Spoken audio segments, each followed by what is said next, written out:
Pat joining us once again, courtesy of Pinchers from Tampa to Key West and many points in between. Pinchers, because you can't fake fresh. How are you?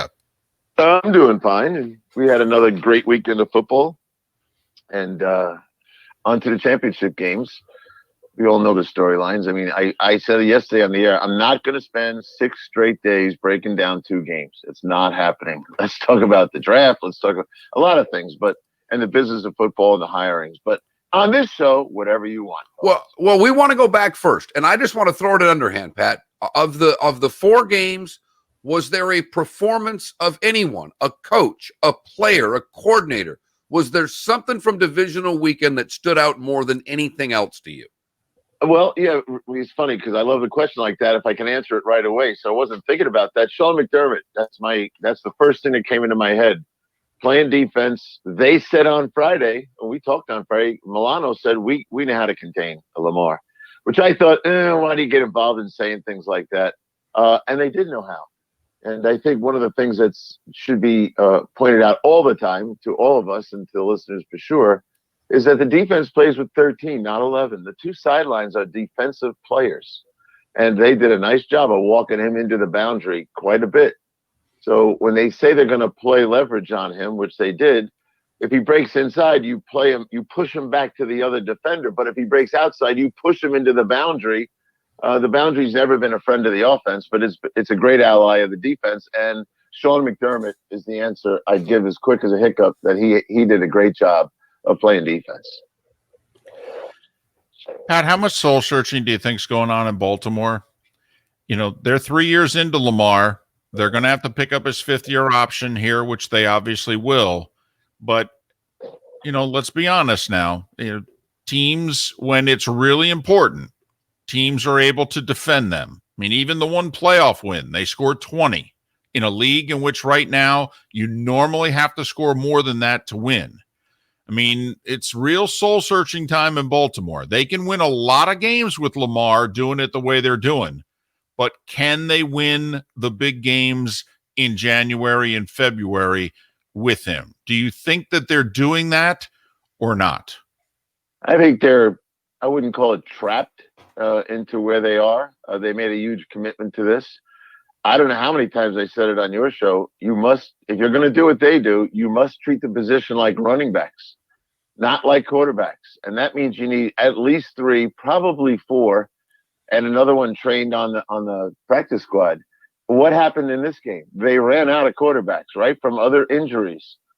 So I think Arizona should be looking at Baltimore real close. I think they'll go into it as blindly, and then they'll just say, this is what we can do. But a lot of things are in the answer to that question, David, starting with 17-game season next year. And to get to the Super Bowl, you probably potentially could have to play 21 times. So the question right back to you is, do you think Lamar physically, as he gets older and has to, recurring injuries, do you think he could play 21 straight games? Because that's really part of, can he win a Super Bowl? Do you think the physicality of the NFL, and he's not getting younger, he's not old by any means, but we watched Cam Newton, who had the perfect body to try to do this stuff, 6'5" and 260, and sooner or later he started to break down, and he never won a Super Bowl. So I think the answer to the question is you probably can't win a Super Bowl going this way.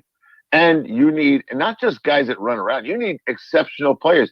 Like, think about when Nick Chubb goes down, Kareem Hunt goes in. And we don't bat an eye on that one. So if Lamar goes down, is somebody who plays like Lamar available to you? Do you have him under contract? And behind him, the third one? Because even in Cleveland, they got to Ernest, right? Didn't they get to Johnson in the middle of the season? They had to get to the third guy. So you need a bunch of them. And I don't think you can win enough games in 21 starts and stay healthy to do it. So, no, I'm kind of down on it as an offense that can take you to the Super Bowl. Pat, it's obviously win at all costs. It's the playoffs. We get all the cliches and all that crap. But at the end of the day, did Andy Reid make a mistake with an already banged-up Mahomes running him more? When you look back upon what happened to Patrick Mahomes, would you be critical of it? Or in the moment of the game, you just can't care? How do you look at that, particularly as someone who judged player personnel and was sitting above essentially a coach in a lot of seats? How would this be viewed in a front office on Monday? I don't think anyone would criticize Andy. It's simply, hey, Doc, tell me how his toe is. He's fine. He can play. And that's it. You move on. If you stopped and held your breath every time some guy got dinged on the field, you might be out of players. Oh, let's see. Should we let the tackle play? He hyperextended his knee, but he can walk. Yeah, no, I wouldn't criticize him at all for it. Now, they have done a nicer job of blending his athleticism, run skills, etc.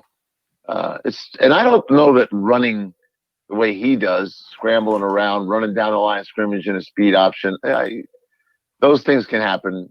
But I wouldn't criticize Andy. In fact, Andy will be immortalized for his 4th and 1 play. But everyone who it was funny listening to Tony. They're definitely not running the play. We all been laughing about it since, but if you go back and look at his 4th down selections, not only does he like to go for it, he likes that play a lot. So, no, I don't think anyone would say anything about it, Mark. Talk with Pat Kerwin. He joins us twice a week during the season, courtesy of Pinchers from Tampa to Key West and many points in between. Pinchers, because you can't fake fresh. We'll probably talk a lot more football, nuts and bolts, on Friday as we'll look ahead to the 2 conference championship games. An issue which certainly came up yesterday, with it being Martin Luther King Jr. Day, is the NFL had 7 head coach vacancies. 5 have been filled. There are 2 left. And many people believe that they will go another hiring cycle once again without a single minority coach being hired. Is that just, hey, it happens? Or because, the NFL they did not want this to happen. And Troy Vincent spent the last 8 months telling us this would never happen again. And Pat, it's about to happen again. Yeah, well, Robert Saleh does qualify. So we asked me about black coaches or minority coaches, because you use the word minority, and Robert Saleh qualifies. Okay. Ron Rivera qualified, and I don't know that everyone wanted to qualify Ron Rivera at one time. But the reality of, if the word's minority, they've hired one. If it's the word black, African American head coaches, the answer is 0, and it potentially could be 0 in this cycle. So I know how much work they did to put a list together of newbies, coordinator types for head coaching jobs, and which guys deserved a second or a third chance, if in fact you could find those kind of guys. So that's as far as the committee can go. Then the player, or coach, if you will, has to go in and sell himself. And there is no requirement that they have to hire him. But you would think at least 1 or 2 guys did so well that you couldn't resist hiring him. And the model of Brian Flores is a great one. Look how he's doing. So it is disappointing. But did anyone think, when I hear people start saying, well, they're going to have to force them to do it. Are you kidding me? These are privately owned teams. Right. There's no way to. And you're not going to work for the owners. It's not the other way around. They'll hire who they want to hire. And do I think they missed the boat on a guy or 2? Yeah, well, there's 2 to go here. I don't think Philadelphia would be. Well, I think Houston might be one. But I don't think it'll be Philly. Philly, I think, will hire a white coach, not because he's white. I think they're looking for a certain kind of person that can save Wentz. And whoever convinces them that they can save Wentz and not blow up the defense and claim they want to go to a 3-4, which takes multiple years of drafting and signing to convert properly. Bill Parcells convinced me of that. He told me it took 2 drafts and some free agents to switch from a 4-3 to a 3-4, and that's why he didn't do it in Dallas when he got there. And I asked him, and he said, it's going to take me 2 years. So we'll let Zim coach the 4-3 till I get enough guys in the building to make the conversion. And a lot of guys that tried to switch on their first hiccup, like Eric Mangini, and he put a 270-pound fast guy on the nose, they found out they couldn't play the defense. So to get the Philly job, convince me you can fix Wentz and that you like the 4-3 defense. Not because I think the 4-3 is better, but I don't think that at all. But I do think when you're built with that personnel, in a year when the cap's going to get killed, you can't be thinking about converting a defense and dumping Wentz and taking a big hit. Pat, we talked about these 2 teams last week. They both hired since. Saleh goes to the Jets. Campbell's going to Detroit. You were a big fan of Saleh. You're also a big fan of a guy who's coached before. So just get into these two hires. You said they're equally bad franchises with a lot of mess. Do either of them work? Or essentially 3 years from now, if we're all lucky enough to still be doing this, are we talking about one or both hiring somebody new again? Well, you definitely, when you hire guys with no experience as head coaches, we talk about this quite a bit. You can study the history of it. Go back and look at the Rex Ryan year that he came to the Jets. David's our historian. There are a number of 3-year contracts for brand new head coaches, and I think most of them got wiped out in 2 or 3 years. So that's the reality of these guys. They have to learn how to be a head coach. New York's a tough place, and Detroit's tough because they make you responsible for the past. See, in Detroit, the second you lose a game, they're going to start booing at you because they'll yell in their own minds, here we go again, another bad coach, another bad team. And so it's tough on both guys. Campbell, to me, that little time he had in Miami as the head coach, I think the one thing he proved to most of us was he had leadership skills and he could command a room. Now, on Robert Saleh, it's been verified to me by guys who've been in the room with him. Because I always ask the same question. All right, you were in there when he presented the defense. What's he like? Oh, he's awesome. He's got their attention. Everybody's sitting up straight because they can't wait to learn from the guy. And he's got a powerful personality, not just on the field, which the cameras love shooting, but in the room with the players, because that's the one that counts the most. The camera shot for all of us is interesting. We kind of like his enthusiasm. But I know guys that have coached with him and they've watched him grow up and they think he's ready for this. But is he ready for New York? That's part of your question. Nobody's ready for that. And if he doesn't fix the quarterback, it'll be a disaster. Do you think Breeze's replacement is on their roster? I mean, technically, Jameis only signed a 1-year deal, but they obviously, if they, said we're going to give you the job, he would stay. They've got Taysom under contract at, I think, $21 million, though. Do you think Breeze's replacement is on the roster? Probably not. Now, do I think he's on the roster? No, I wouldn't think that. The standard of excellence that's in New Orleans, basically, it's 12-win seasons. That's what they're used to. Certainly double-digit win seasons. I don't think that guy's on the roster yet. Now, we all know Winston's not under contract, and so the easy, he'll come back. He might come back. I don't know. Their cap situation is pretty brutal, and we all know. I'm sure you've gone over it 100 times. When Breeze announces his retirement, they're going to take a $22 million cap hit. Now they'll probably ask him to make his announcement for June 1st. John Elway had to do that in Denver. Remember?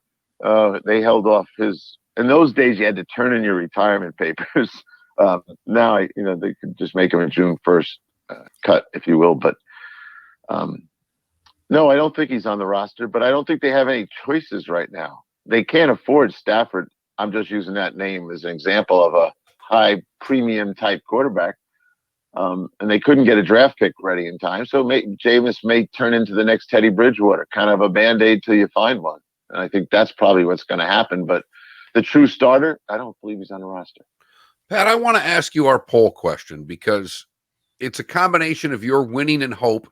And David yesterday on the show just started talking about how hard winning is. And after the show, I saw a thing on Twitter that showed, Tom Brady in the NFC Championship game won, Dallas Cowboys since 97, 0. And so I just started looking up teams.